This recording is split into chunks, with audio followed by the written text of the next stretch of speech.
बात नहीं है। अंग्रेज में भी है, बंगला में भी है, हिंदी में भी है, गुरुमुखी में भी है, तेलुगु, तमिल, हर जगह पे। फिर गुरु जी के पास जाने की क्या आवश्यकता? आचार्यवान वेद, ये तो कहा गया है शास्त्रों में। उस समय शायद टीवी आदि था नहीं, तो कैसे क्या करें? गुरु जी के पास जाने की क्या आवश्यकता? गुरु जी के पास जाएंगे तब तत्व ज्ञान होगा। ये कहा गया है, जिसके पास आचार्य सन्निधान नहीं है उसको ज्ञान प्राप्ति नहीं हो। ये जो कहा गया है, अब ये कैसे समझ? मतलब हम नहीं जाएंगे, ऐसे भी स्वयं को बहुत गुरु हम देखेंगे। एक सज्जन आए थे दंडी स्वामी, वो खुद ही दंड ले लिए, वो किसी गुरु जी से प्रेस मंत्र नहीं लिए, और आए थे जगन्नाथपुरी में रहते हैं, कलकत्ता में थे, हमसे थोड़ा विचार विमर्श करने के लिए।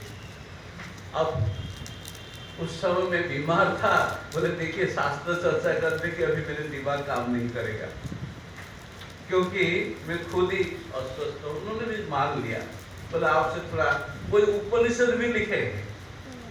बोले भाई उपनिषद तो अपौरुष से होता है। बोले स्वामी जी 20-25 साल के पश्चात ये अपौरुष से हो जाएगा, ये भी उन्होंने कहा। बोले जो पुराना लिखा हुआ वो फिर अपौरुष से हो जाएगा। हाँ, तो इस प्रकार के भी कोई होते हैं स्वयं। हमारे तो परंपरा की बात है ना।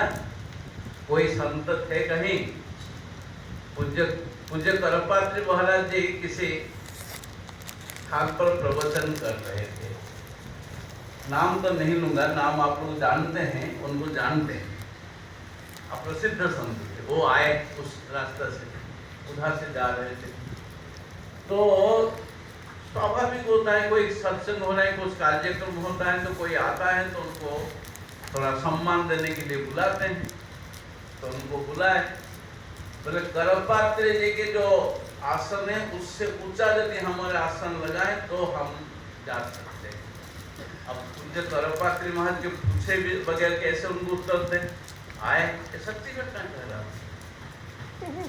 तो वहां गए, बोले महाराज जी ऐसे अमुक व्यक्ति आए हैं और आपके आसन से उनके आसन ऊंचा लगना चाहिए, ऐसे उदार ये कर रहे हैं, सब तो लग रहे हैं, क्या करूं?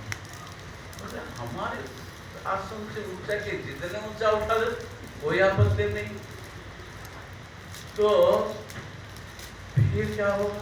आए तो उन्होंने आए करपात्री महादेव एक बात उनसे पूछ, उनकी गुरु परंपरा क्या है और हमारी परंपरा? नारायणम पद्मभवम वशिष्ठम शक्तिं च तत्पुत्र पराशरं च व्यासं चुगं गौड़ पदम महांतम गोविंद योगेंद्र मथास। हमारी परंपरा हम बता रहे हैं, वो अपनी परंपरा बताए। परंपरा तो बताएंगे कहाँ? तो इसी प्रकार स्वयं परंपरा तो बहुत हो गया, जैसे कि आजकल के धर्म सब हो गया, मजहब को भी लोग धर्म कहने लगे, इसी प्रकार ही। परंतु गुरु के सन्निधान जाने की हमारे जमुनापुरी जी सवेरे कहे ना हलवा की बात, किताब में नहीं, ऐसे एक बात कह रहा हूँ। उस समय यूट्यूब था नहीं तो हलवा बना के पद्धति कहाँ से मिलेगा? तो एक बहू MA PhD करके गई थी ससुराल। कुछ दिन के बाद सास बोली बेटी एक काम करो, जरा नाश्ता जलपान तैयार कर लो, नाश्ता आकर के मैं मंदिर में पूजा देकर आ रही हूँ, ऐसा नाश्ता करें। ठीक बना देते। क्या बनाना है माता जी? बोले कोई नहीं, पूरी बना दो और आलू की सब्जी बना दो, इतने में काम हो जाएगा जलपान। ठीक है।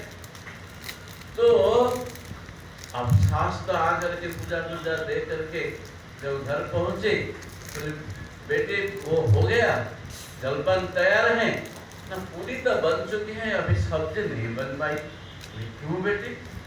बोले मैं तो कुकिंग गाइड लेकर के, क्योंकि यूट्यूब तो था नहीं उन जमाने में, कुकिंग गाइड ले, बोले देखे सब्जी के लिए दिखाया कि बाजार से आलू मंगाओ, घर पे था आलू इसलिए मंगाने की जरूरत नहीं पड़ा, उसको 4 फला के काट दो, काट दिया। अरे उसके पश्चात समझ में नहीं आया, अरे क्यों, क्या बात है समझ में नहीं आया।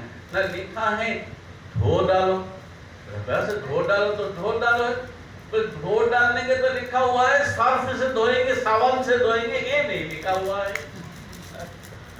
तो किस प्रकार गुरु की आवश्यकता कहाँ पड़ती है ये देखिए, क्योंकि किताब से पढ़ करके जो ज्ञान होता है वो ज्ञान किंतु तत्व ज्ञान प्रदान करने में समर्थ नहीं हो सकता।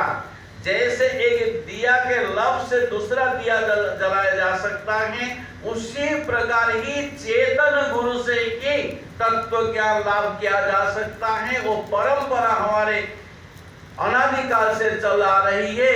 इसी प्रकार हर साधक को गुरु के पास जाना चाहिए तत्व ज्ञान लाभ करने के लिए। गुरु के पास गए बगैर तत्व ज्ञान हो नहीं सकता, ये हमारी परंपरा है। और आज तक वस्तुतः जितने तत्व ज्ञानी हुए, ये साइन बोर्ड वाले तत्व ज्ञानी, टीवी वाले तत्व ज्ञानी के बारे में मैं नहीं कह रहा हूँ, जो वास्तविक तत्व ज्ञानी हुए हैं वो अपने गुरु परंपरा को छोड़ करके कभी तत्व ज्ञान लाभ करने का प्रयास भी नहीं किए और उनको तत्व ज्ञान हुआ भी नहीं है। शायद समय हो गया। हरिओम तत्सत।